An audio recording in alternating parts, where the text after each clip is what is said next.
Welcome to The Shadow Side with Safrianna, the podcast where we illuminate what others too often keep hidden in the dark. I'm your host, Safrianna Lughna, and I believe that true growth and healing happen when we're brave enough to explore the shadows.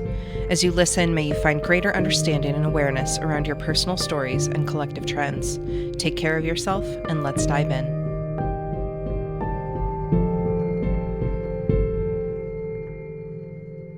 Hello, and welcome back to another episode of The Shadow Side with Safrianna. As always, it's a delight to be back in the studio and to have another guest conversation today to talk about the shadow side of something I think is so important because so many of us experience this. And this is the shadow side of recovery, and really seeing recovery as a redesign, as an opportunity for us to step more into our power and more into who we are rather than less. So I am joined today by guest Jeanne Foote. Jeanne, would you be so kind as to introduce yourself? Absolutely. And thank you for having me here. So where do I start? I'm a seeker. I'm an elder. I'm a wisdom seeker. And I've been on a path of discovery and recovery for the last 35 years. And I met recovery in the early 90s when I was in my 30s, and there wasn't anything other than 12-step. And so we're not discussing whether or not 12-step is good or bad. We're really just saying what else was there, because it had failed me terribly. I managed to stay clean. But what happened for me is 7 years in, I had an epiphany, and I literally didn't want to even be on this planet anymore. And so I thought there's got to be a better way, which led me to figure out what is the better way. And so I'm also the founder and director of the Recovery Concierge, which is a boutique mental health and addiction agency. And we meet any people anywhere on their journey to recovery. So in transitions, at the beginning, right through the continuum, wherever it may be.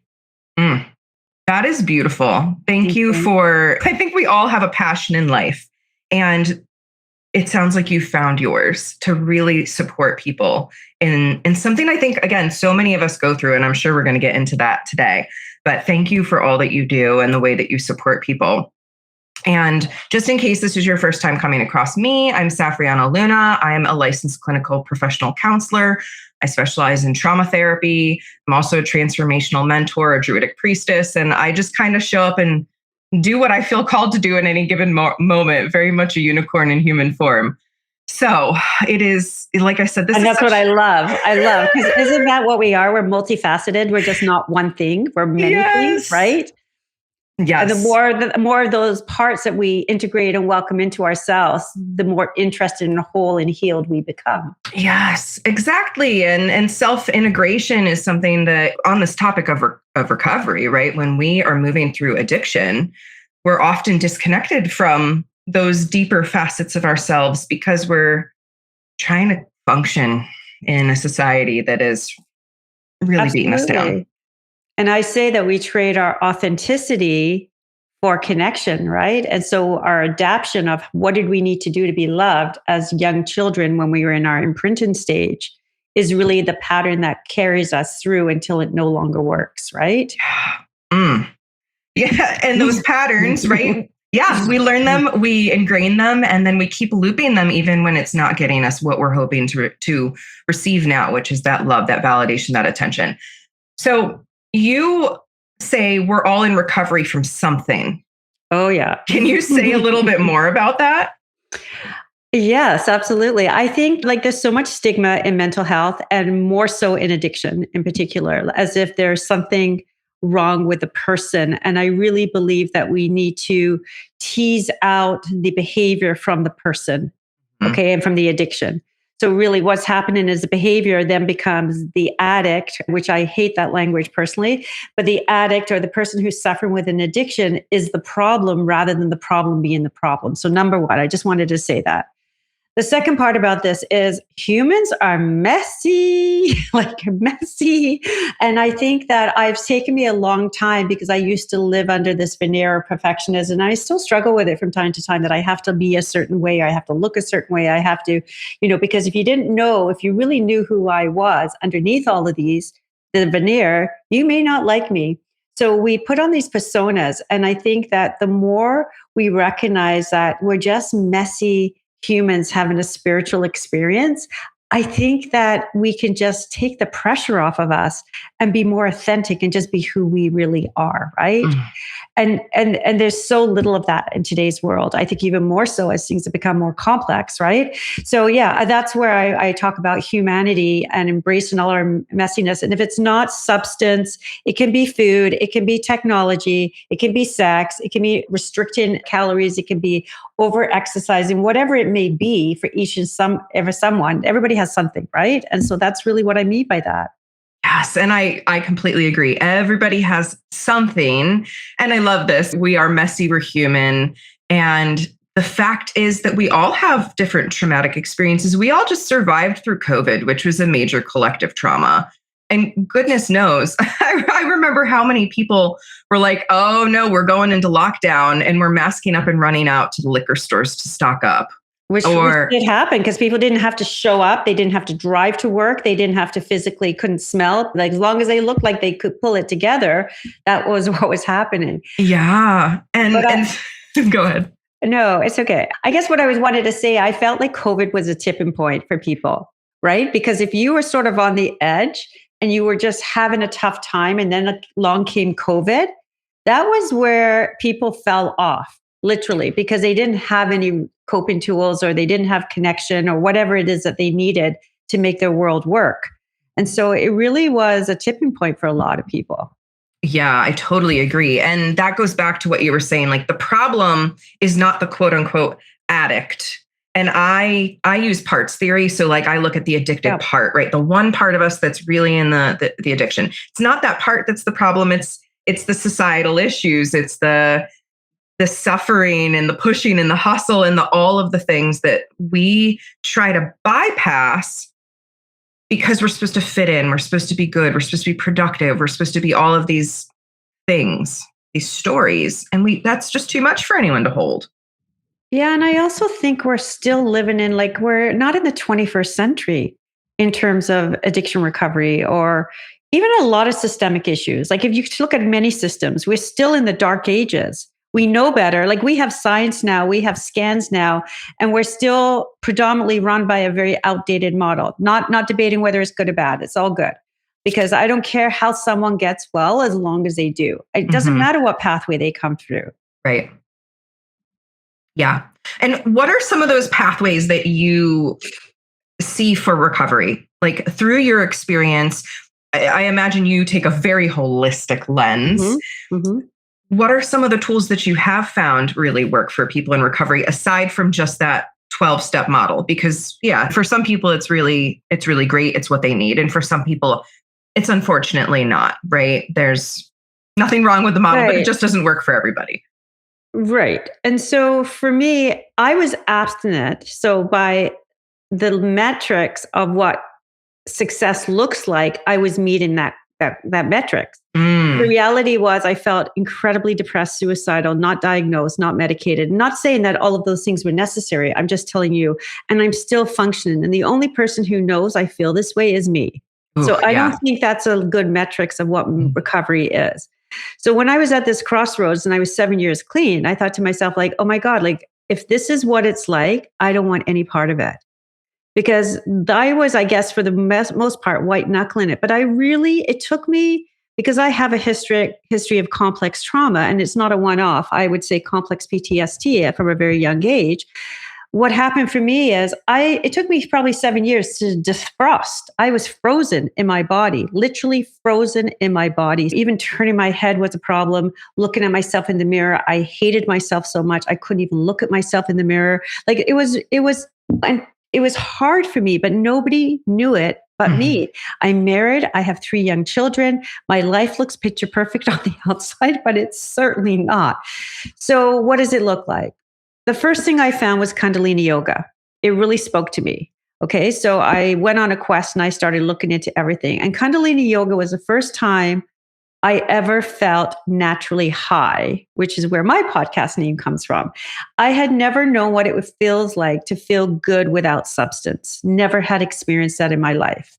And so that really spoke to me. And that was the first sort of deep dive into looking at alternate methods. Then I went back to school and I was resisting going back to school because I already had a career. I had a family business. And it was so cliche that everybody's in recovery. It goes back to be a counselor or a coach or whatever. And I thought, oh, what am I doing? Like, really, like, this is silly. So I thought, okay, I'll take a course and see what happens. And I'm absolutely intrigued by by human behavior. Like, I'm just so intrigued. So then the next thing I found was, after I was credentialed and I had been studying and just basically devoured everything from self-help to peak performance to everything you could possibly get your hands on, I found a health clinic in Toronto called Helix Healthcare. And they were on the cutting edge of the 21st century back then, right?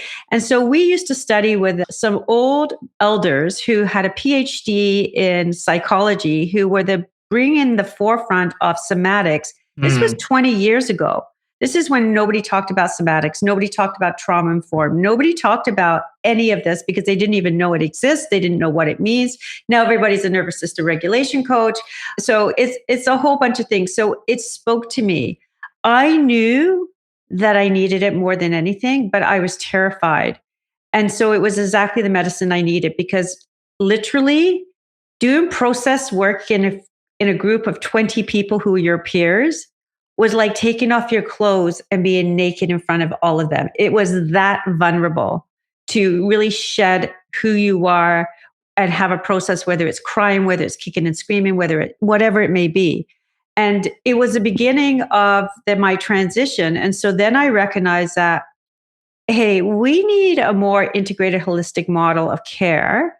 And it worked for me. And so what does that look like? So it's a combination of neuroscience, obviously rewiring the subconscious brain, because if we're still hijacked by our emotional brain, we're not going anywhere, right? Like, you can do willpower and it's like getting some reps in at the gym, but it's not going to take you all the way. Then we did attachment theory. So I included attachment theory and adaptation. Like, okay, so who do we need to be loved, right? Because we turn ourselves into other people in order to be loved. So that was a big part of what I teach. Then we go on to, obviously, I studied so many different things, NLP, hypnotherapy, but then we go on to epigenetics. So lifestyle. We have the biggest levers are nutrition and sleep, and people don't recognize that. Psychiatry is not recognizing that. I'm not saying that if we took away all the medication, everybody would be okay if they just ate properly. I'm not an advocate for that, but I'm saying we're not including that in mental health and addiction recovery as part of a lever that would actually take people far, right? So that was another big part of it. Then we're talking about nervous system regulation and the vagus nerve, and how do we come into some homeostasis? How do we feel safe?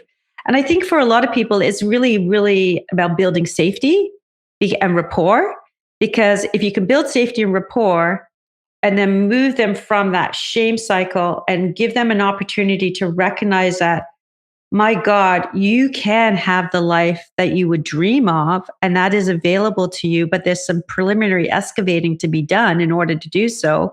And I'm the living embodiment of that. Absolutely. I was a bit of a hot mess as a young girl. Absolutely. And I was a rebel, still am a rebel. There's parts of me that still are fun, but healthier, right? And there's always more to do. You're never exonerated from this work. Never, never, never.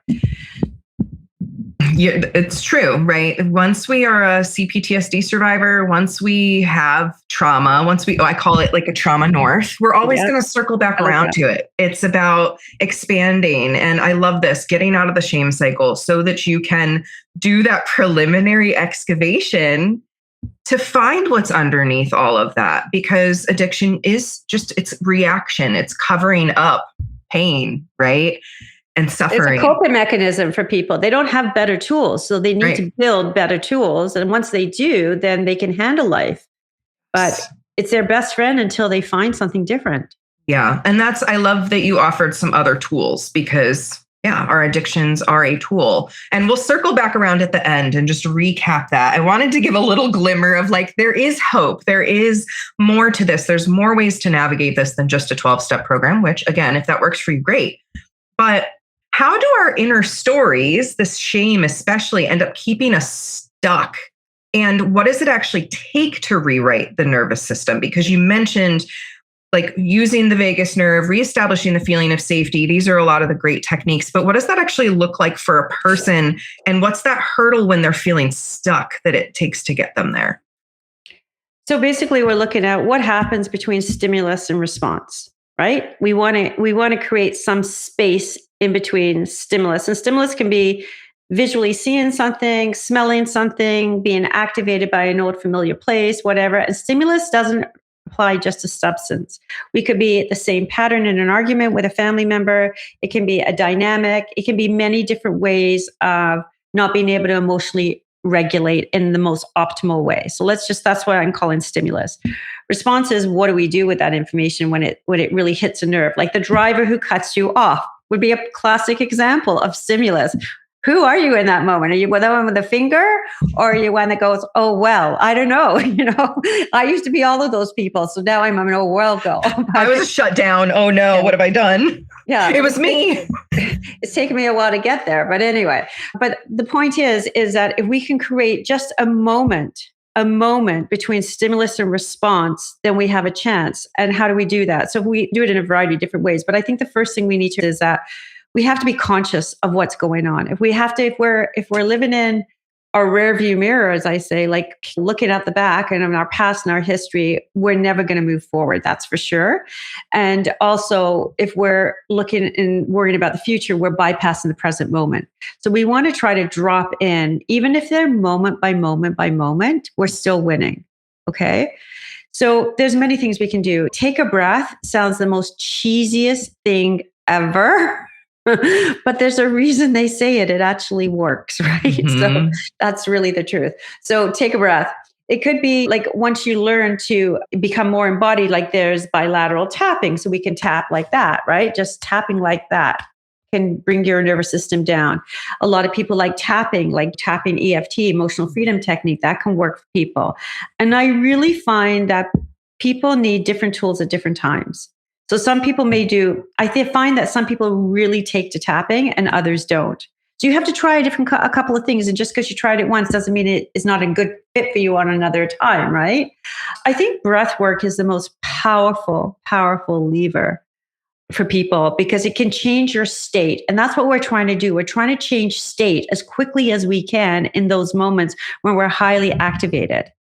So what does that look like? The best thing to do is move. Don't sit in your head and just stew. Get up and physically move, whether it's just getting up around your apartment or your house and circling a few times, or getting out the door into fresh air, which is a wonderful, wonderful way to cleanse, right? And energy, or whether it's taking a breath, or whether it's stretching or doing something for yourself. And it may be just saying, you know what, I'm going to take a beat for a moment. I'm going to step away from my desk. I need to really just reflect on what just happened here. Yes. One of the things I really want to highlight from what you just shared is there's all of these techniques. And one of the limiting narratives we tell ourselves is, oh, it didn't work for me the first time. Mm-hmm. So I'm just going to let it go. It doesn't usually work the first time because you're so active that your nervous system's still like, I don't know what this is going to do. So it's that repetition.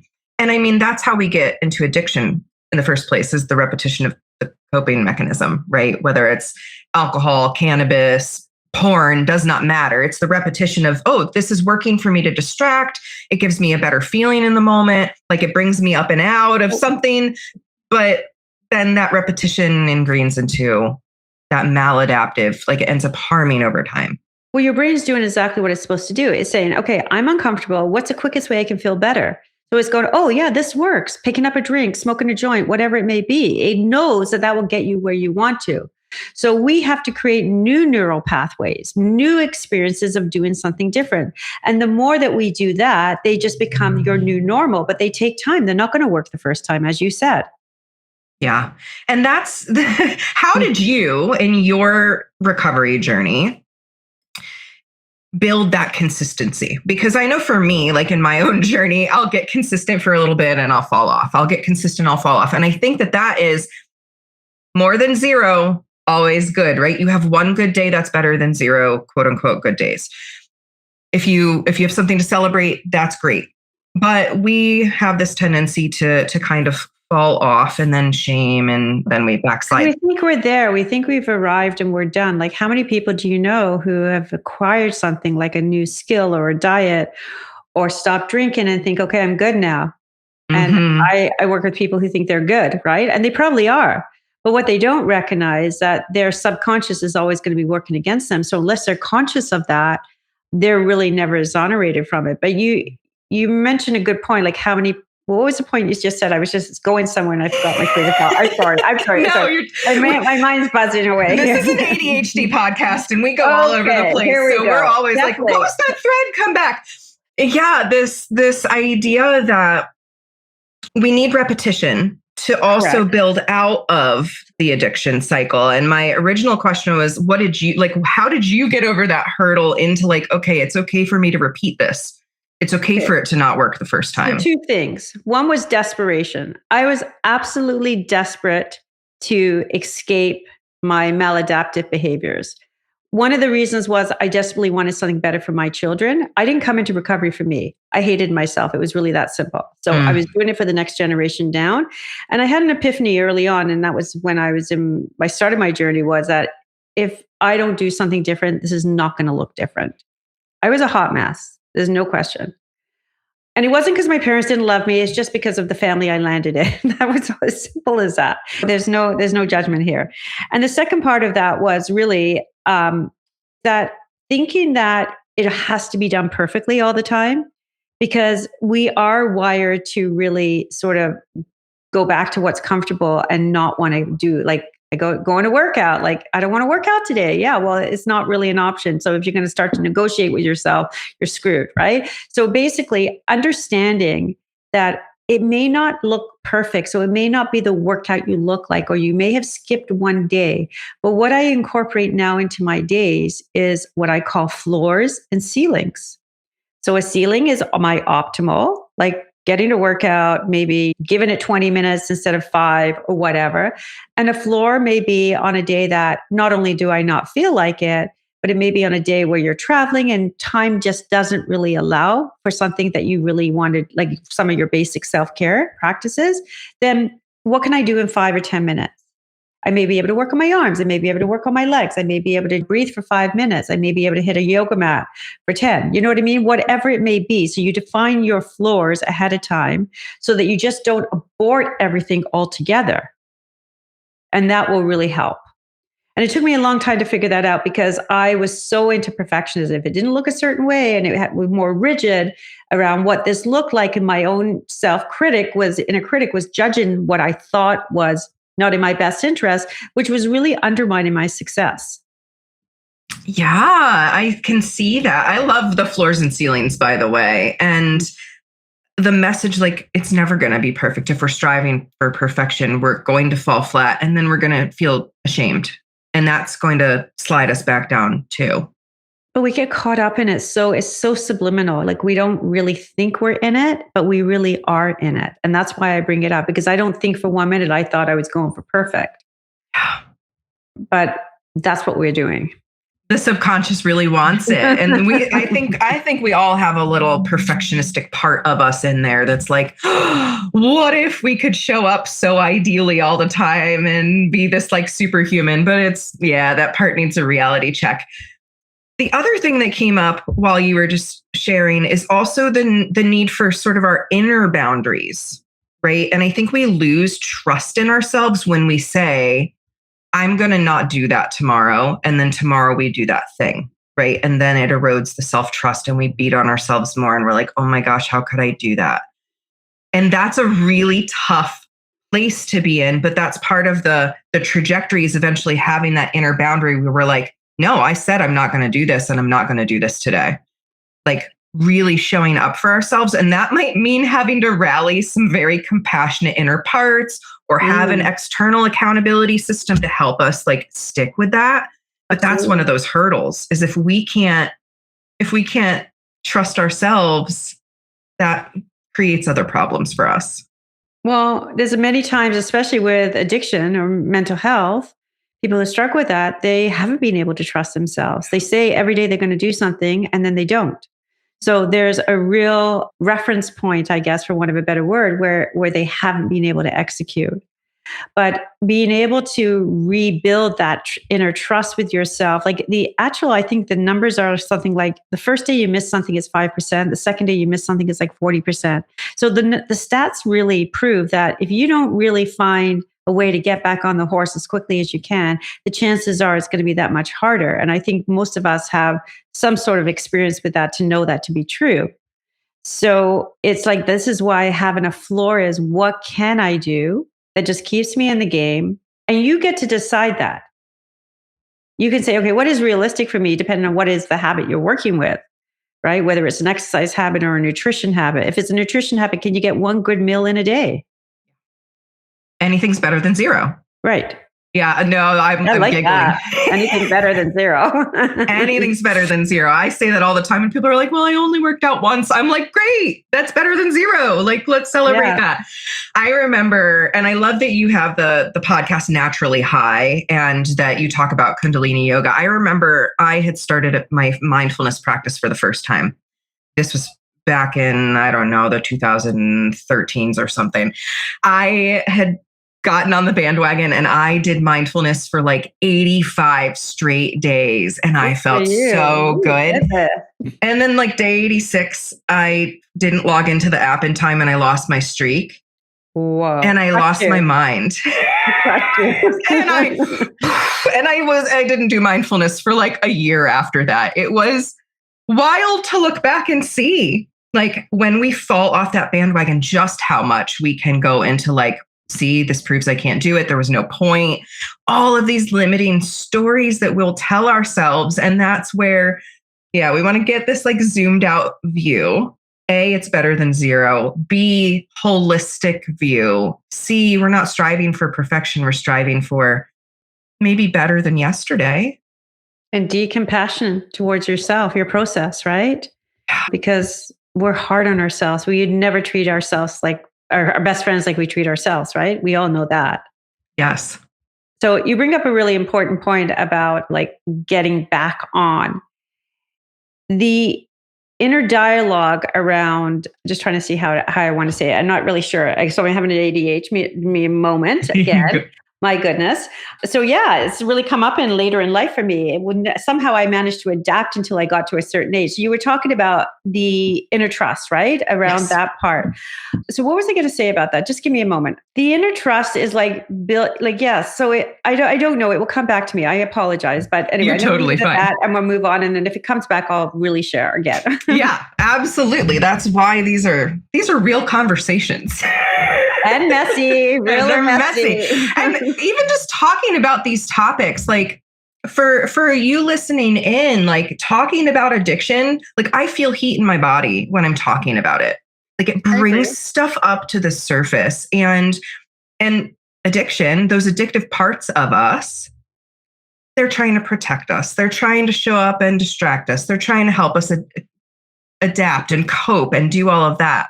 So when we're talking about these things, when we're touching base in them, they're activating our nervous system. They're coming in to say like, hi, which also makes it a little more challenging to think and articulate sometimes. So this is like showing you the realness here of what addiction does on the inside and how challenging too it can be to talk about it on the outside because there's so much stigma. So that's like, thank you for that. Even though we're talking about the stigma, like we're talking about this, it brings stigma up. And I'm curious there, like. I know what I was going to say. Go for it. So we were talking about, I think what really is truly important is that we hang on to ourselves in those moments. And what happens is when we've been activated by something or a situation, we tend to abandon ourselves. Like you said, okay, I just fell off the app. It's like, oh, so you're upset, and rightfully so, that the app, you had a nice clean streak going on, and suddenly the app didn't show up. And so who do we choose to be in those moments? We revert back to our old patterning. And our old pattern is, oh, I'm never going to get back on. This is no good, whatever the inner narrative is. But the inner narrative is really dictating our present and future moments in those moments. So how can we hang on to ourselves and not abandon ourselves when things don't go well? And that was the part I really wanted to emphasize. So I remembered. Yes. And so how do we not abandon ourselves? Obviously, compassion is like the number one word I like to use. And I think that can be hard for people to access. Sometimes it's easier to be compassionate towards someone else, a friend. So sometimes for me, one of the first things I do is externalize that part of me that's struggling and treat them like an outside entity who's a friend. So I can talk to them and get to know what they're going through instead of abandoning myself and just getting lost in the sauce. And it's like that part comes forward. But what are some of the other ways we can soften, we can nurture ourselves, build this muscle to show up for ourselves more? I think we just need to understand that this is still a part of us that needs more work, and it's a teachable moment. Instead of, like, for me, I would judge it harshly, right? It's like almost hitting that nerve. It's all or nothing, right? It's an old pattern that I would fall back into, or maybe most of us fall back into. And I think if we can just keep that front and center, that there's more here to be revealed, right? Like, there's more to learn here. I think that can soften how we navigate through it, because we've already softened, we've had some compassion to ourselves, like you just said. Yeah, I think the healing journey, I believe, is an integration of those lost parts or those wounded parts. Mm-hmm. They need to come back, and sometimes it takes more retakes on a certain area, and sometimes we get it sometimes out of the gate, depending on how wounded we are in a certain area of our parts. And I think that if we understand the process, it really softens the blow for us, and then we can navigate it easier. Yeah, I love that. And knowing is half the battle, right? The awareness, this is what I'm going through. I'm not alone in this. I think all of that helps tremendously too.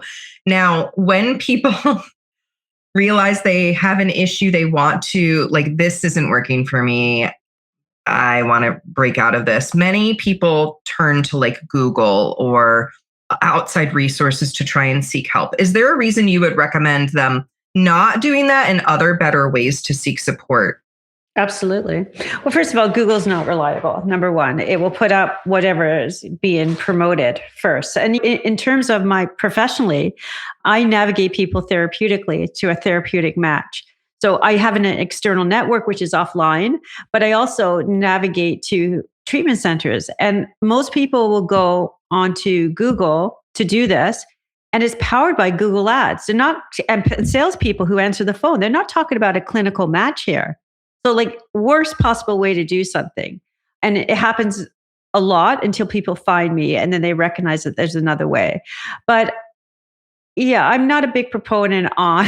And I also think that people are always looking out there, and we have to start trusting our inner intuition and knowledge.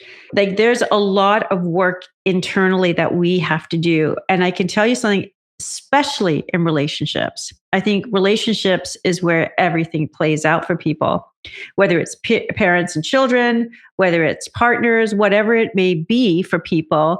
That is our greatest growing ground. And it is messy. And sometimes it feels like a cruel joke sometimes when it's just so hard and you're with a partner. I've been married 45 years. We both came in with a lot of trauma. Mm-hmm. So we're really good at this. And we're still learning. We're still learning. And so, yeah, we get to flex that muscle each and every day. And it's how, and interestingly enough, I hate being wrong, like most people, but I'm starting to recognize that I thought I had it all together, but I don't in certain aspects of my life. I'm still learning about myself. And I think the onus has to be put onto ourselves to be 100% responsibility for what we bring into our own relationships, not 50-50, and start to really be mature and accountable in that arena. I am emphatically nodding because I couldn't agree more. Like, at the end of the day, we are responsible for ourselves. No one else is, unless we're a minor. Then our caregiver, our legal guardian, then they're responsible for us. When we are adults, when we are grown and we're taking care of our lives, we're responsible for us. And that again, we try to take responsibility sometimes by going to the quick fix, to the Band-Aid, to the solution that helps us get through. And God knows I have gotten through so many chapters of my life by being drunk or high or whatever else, or distracting myself with it works. Yeah, it dating works. as many people as I could or whatever it was, right? There is no shame in this. We all have some kind of pattern like this in there. It's the responsibility for ourselves that liberates us. And you bring up an important thing about shame. We all have it. What we don't realize, and I didn't realize until I read Brene Brown, is that shame is inherent in each and every one of us. Now, there's spectrum on all of this, for sure. Mhm. There's people who are being deeply wounded and have a greater amount of shame, which is where I think I came from. However, but we're not talking about it. So we all suffer in silence, thinking that I'm the only one with this huge head of shame. And yet the person beside me is feeling exactly the same, inadequate in some way. Yes. And the other thing with shame, and this was coming out of being a therapist, not an addiction specialist, but I'm sure you can speak to this too, is that when you shame people for their addiction, they dig in deeper. They go way to the bottom of the well when you shame someone for having an addiction that they're struggling with. Yeah, because they're hopeless at that point. There's no point. Why would I get better if I'm a piece of shit? Yep. That's the message they're taking home. Yeah. Right? Like they're not worthy in any way. And parents and families are desperate and they need education. And the system systemically is not designed to support caregivers either, or the person who's suffering. So it's a self-fulfilling prophecy, because once shame is brought into the equation and someone feels worthless, it actually exasperates the addictive cycle. Yep. So there's no way of getting out of it. Mm. So what is the opposite? The power of, because you've had the ability to work with people in this space, what do you see as the magic when you show up with your compassion, when you show up and you just love the person in front of you? What happens to that person who's struggling with that addiction part? Most people come to me through some sort of external pressure, typically, right? Yeah. There's a consequence or there's a family member. Basically, I offer them something different than they've ever heard before, which is that there's nothing inherently wrong with them. They can have the life that they want. What would they really want if they could have anything in life? What would that look like? Because they don't even believe that's possible. And so essentially, we're competing with the substance. Okay, so what is more important in their life than the substance, right? Because that's what I'm competing with. So for me, it was my children. My children were more important than my substance, even though substance was all I had. I didn't know how I was going to navigate that or deal with that at one point, but I knew that that was non-negotiable for me because I wasn't prepared to lose them. So once we figure out what else is important in their life, we can start to move them forward. Yeah, that sounds really important, right? Because I imagine at some point they've lost connection to that thing that was really important. It's probably still there under the surface, but that substance, that Band-Aid, has covered up so much of that. Yeah, these are the first things that fall away, is a shift in our priorities, right? And our values. And we want to reconnect them back to that. What is important to them? Yeah. So I'm curious, first of all, this has gone so many amazing directions. You are a storehouse of knowledge and wisdom on this topic, and I thank you for sharing all of that. I want to make sure we kind of get this bird's eye view of what does a truly holistic model of mental health and addiction healing look like? I think we need to, first of all, not, as I mentioned before, I think we need to look at what the fundamentals. So nutrition, sleep, movement. Sleep and movement, sleep are probably the biggest levers we can change. I think they have to be incorporated. So if we're expecting people, whether they're in a treatment center or in their hospital setting or in their home setting, and they're eating processed junk food, and we're expecting them to feel good mentally, good luck with that. I think we can get improvement. We can get some improvement, but you're not going to get someone the whole way. And I'll tell you a little secret. A few years ago, I did a challenge, which was a 101-day challenge to eliminate processed food and sugar and to reduce my metabolic height to weight ratio, right? I was trying to get it to 0.5. In 100 days, I had lost 15 pounds, which is really not the metrics I was most proud of, which was 3.5 inches off my waist. But what I noticed by eliminating sugar, because I'm not a big sugar eater, I'm not a big processed food eater at all. So, but there was some sneaking and cheating in there. I took it out and I never realized how much energy I had and how vital I felt. My mood was stable, like completely stable. So I tried this experiment, and I always say we're our own best science experiment. So I think that's one thing that's typically overlooked that should be a fundamental when we're dealing with people and we're putting together a plan, no matter where they are.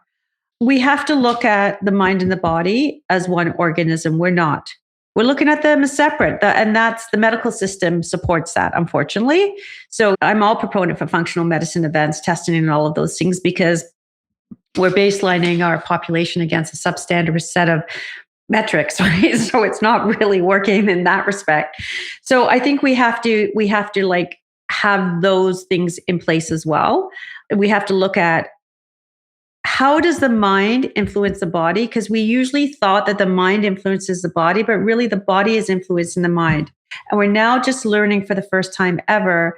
And that's why somatic and embodiment and nervous system regulation is so important, because the body has infinite intelligence. It has brain coherence with 40,000 neurons, which is when you say to you, oh, I'm heartsick. Somebody feels heartsick. They do feel heartsick. They literally feel grief and loss in their heart.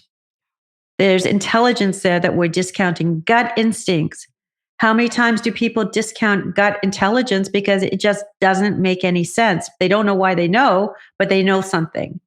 And so we have to start really relying on this information as part of the overall picture.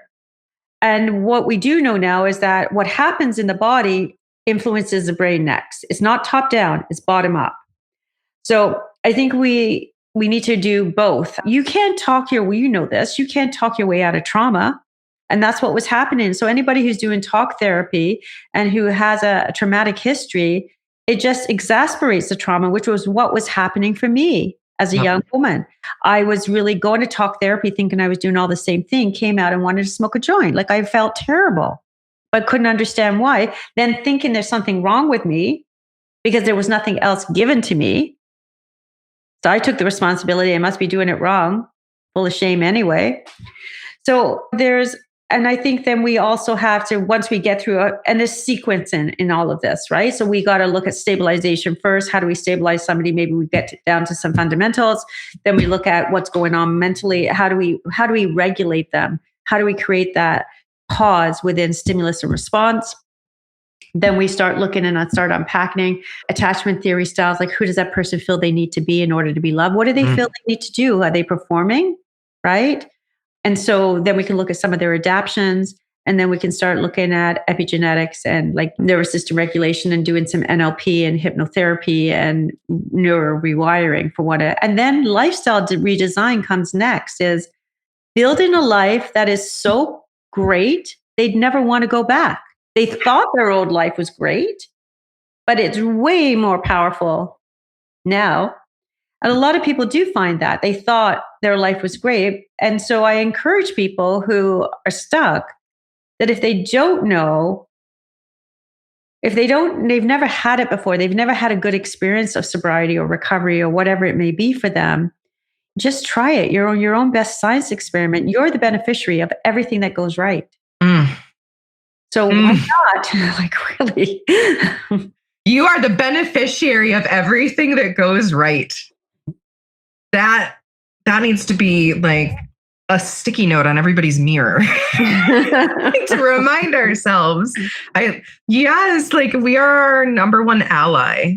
We're the only one who can really do the deep work. Oh my gosh.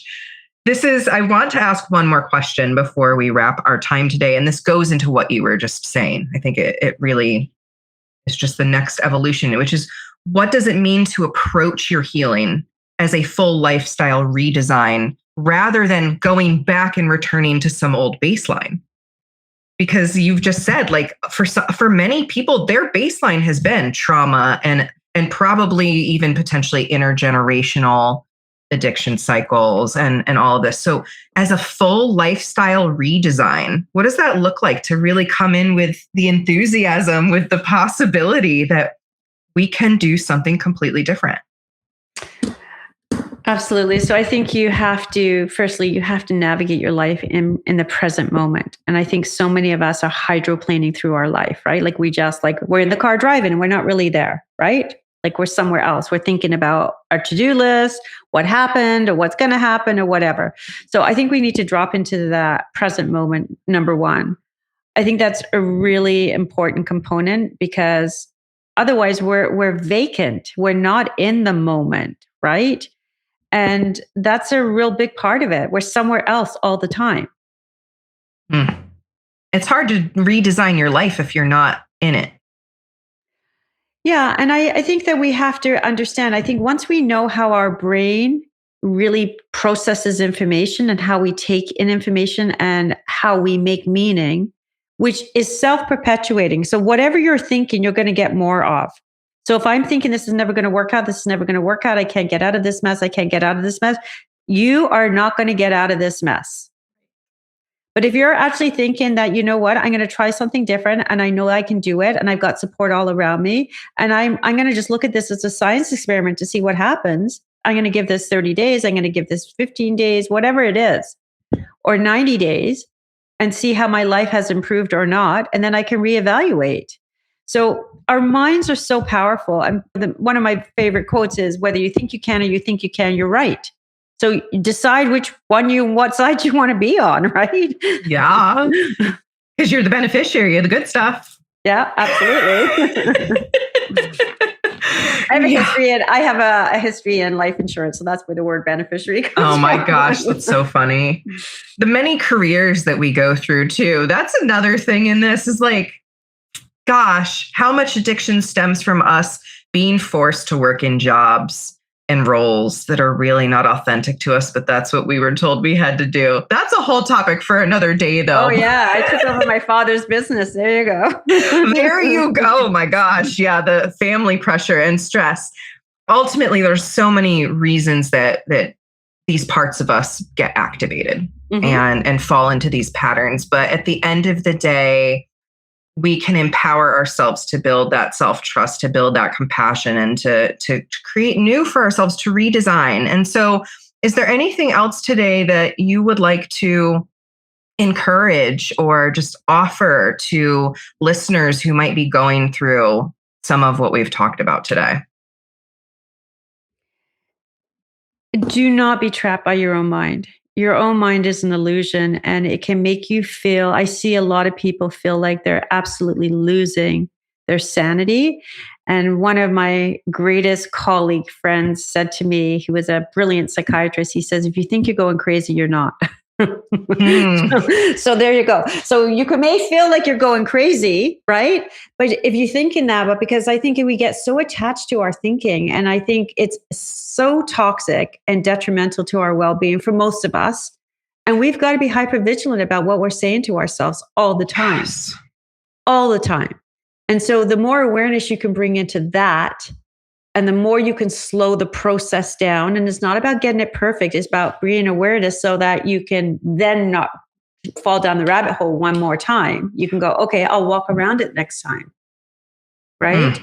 And so I think we need to bring it really down. And I think people need to really spend time with themselves. We're in a very, very fast-paced world. Information is now not even a commodity anymore, right? Because of AI.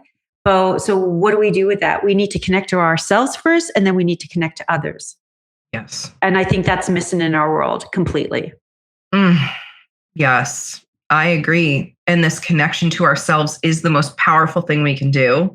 And we skip over it so often because of shame, fear, disappointment, all of the above. And we don't want to feel. And I've been very transparent about that. I think there's a practical side of doing a lot, whether it's earning money, rescuing people, helping, whatever. There's all that.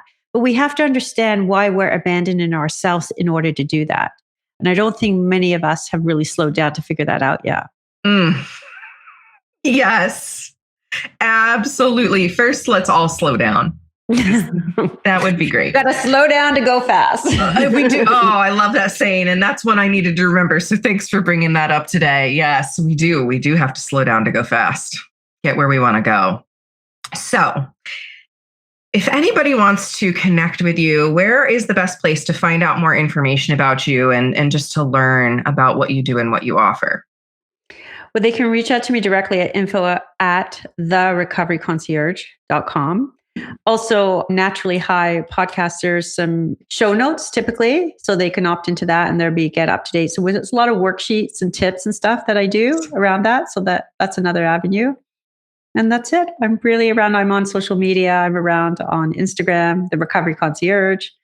So you'll find me somewhere. Yeah, beautiful. And of course, Jeanne's information is right down below. So feel free to go check things out. So thank you so much for coming on and having this conversation. There were so many mic drop moments and like quotable, just powerful moments that I hope that people will take away. And it is such a tender topic, recovery and addiction and just all of the mess of being human that we go through to try and survive. So it means a lot to me to know that there are people like you in the world showing up and being compassionate and helping people through these issues that they're navigating. So thank you, thank you, thank you. Thank you. It was absolutely a pleasure to meet with you. And I had a sense when I saw your invitation that this would be a good discussion. So I'm glad we did. Absolutely. Thanks for being here. And to all of you out there, we love you so much. We see you, we believe in you, and we are cheering you on in all that you endeavor to do and to aspire to in your life. And we want to see you in the vision that you have for yourself that you came here to create in the world. So until next time, I'm Safrianna Lughna. This has been another episode of The Shadow Side. Thank you again to my beautiful guest. And we'll be back here again for another episode very soon. Bye for now. That brings us to the end of this conversation today. Thanks for being brave enough to walk in the shadows with me. If you found value in this episode, please consider subscribing to Shadow Side with Safrianna wherever you listen to your podcasts, and leave a review to help others find the space of transparency and expansion. You can also connect with me at safrianna.com for more information. Until next time, know I'm loving you fiercely and cheering you on.